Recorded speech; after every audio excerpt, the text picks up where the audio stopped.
They know who's gonna win. That shit's all fake. When they get when they get the main event, that shit's real. When they fight for them gold belts, that shit's real. You know what they said to me? The old fans said to me when I was a kid going to the Louisville Gardens. They'd say, "You know what it is always the good guys. The promoter tells them that they're supposed to win, but sometimes the bad guys cheat and win just to screw up the plans." That's right. Yep. So they knew. Because the winner gets more money. Well, there you go. In the 40s, so you had Whisker Savage, Danny McShane in the 30s. In the 40s, you had guys like Lou Thez come in. Yeah. He had been champion before he went to Houston, but he really had a good run down there and solidified as he was still learning. They'd put the belt on him quick when he turned pro. He turned pro in 35, won the belt in 37. But in the 40s, he traveled all over the world, and he got over a chance to get over in Houston, and also when Wild Bill Longson was the world champion in the 40s. And a lot of people don't remember, I think they did a list of the top box office attractions in the history of the business based on how many years were you the #1 attraction. Of course, Jim Londos is #1, above Austin, Hogan, Rock, everybody. But Wild Bill Longson is kind of that forgotten guy. I sold out the Nassau Coliseum. Well, yeah, all right. Longson's that forgotten guy because he came along right before television, but he had the streak in St. Louis for 5 or 6 years during the World War II years. He drew 10,000 people or more to every show in St. Louis, 100 off of newspaper and radio. Off of newspaper and radio publicity. And Longson would come and defend the title against guys like Thez or McShane or whatever. Longson, as a matter of fact, Paul Bosch had challenged Longson right before Paul's car wreck. But also, the younger guys got a launching pad in Houston. The first place that Nature Boy Buddy Rogers, who's another guy on that all-time list, was really a top singles main event attraction. He was the Texas heavyweight champion in 1945. They put it on Thez in 46. In 1948, Antonino Rocca, who basically, the only reason he didn't dominate more of the business, he was the biggest national TV star of the 50s. But in 1948, Texas was his first territory. And then, of course, Toots Mondt and Cola Queriani stole him from Morris Siegel because he'd been brought up from South America, and he was selling out in Texas, and then they heard about it in New York, and he stole it away from him. Imagine what we can do with the Rocca. And he never got loose from him, but he dominated the magazines. He dominated Madison Square Garden. Nobody drew like Rocca in the 50s, but that was the place he got known, was Texas.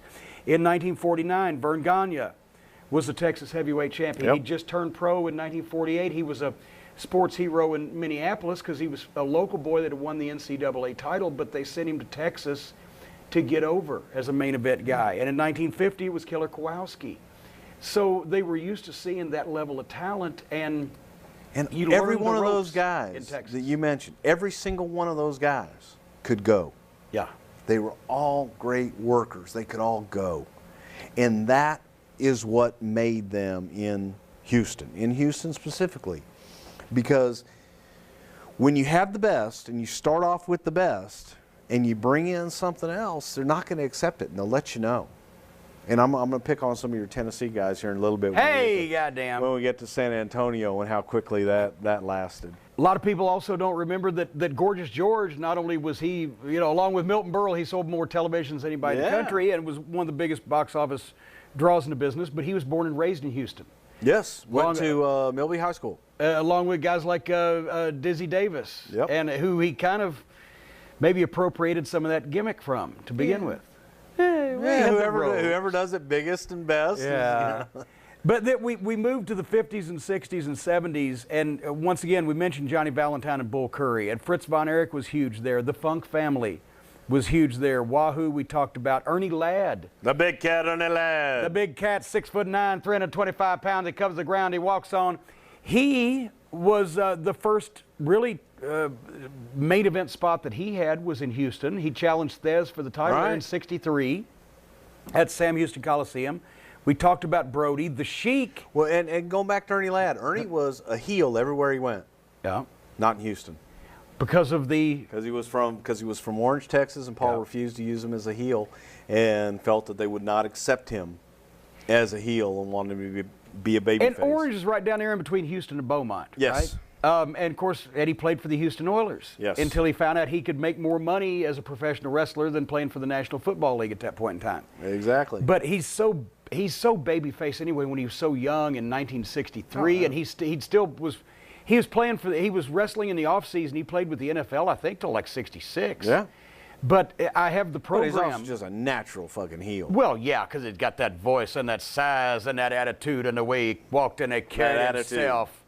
And, you know, but I've had the program with him and Thez for the title at the Coliseum, and you can see that he's a puppy with big paws, as he used to say about the rookies. But we also had the Hispanic crowd, whether it be El Medico, Luis Hernandez, whether it be Miguel Blackie Guzman, as we mentioned. El Santo worked Houston. The most popular wrestler of all time, Jose Lothario, was a huge card for 20 years on and off. Pepper Gomez, Mascaras. He used to bring in Gordman and Goliath all the time. That's right. We had a hell of a run. Gordman and Goliath. We had Los Gemelos Diablos. That's the Twin Devils. You didn't know I was by, did you? Well, I'd heard rumors, but I didn't want to start it at.